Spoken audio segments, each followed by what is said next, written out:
Hello everyone! Welcome back to my YouTube channel. Today, walking ulit. Almost every day. Ayan, lamppost dito sa Netherlands kapag summer na. Tapos madilim. Ayun.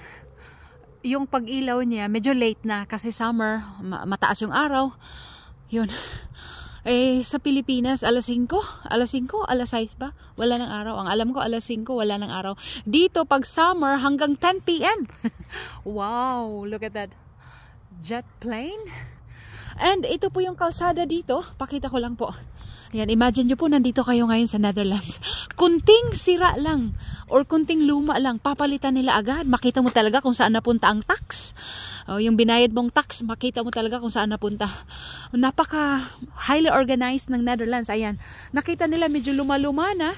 Ayan, medyo luma na. Ayan, ang kalsada.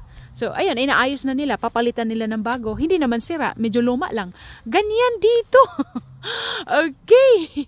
So, imagine nyo po, nandito kayo ngayon sa Netherlands. Ayan. Ay, ayan po, oh. Ayan. Parang hotel lang. Parang hotel lang naman. Sabay ganun. Pero ano po yan? Diyan nilalagay yung mga matatanda. So, para kang nasa hotel dito pag tumanda ka. Ayan po. Home for the aged. Ay, okay. Salamat. See you again.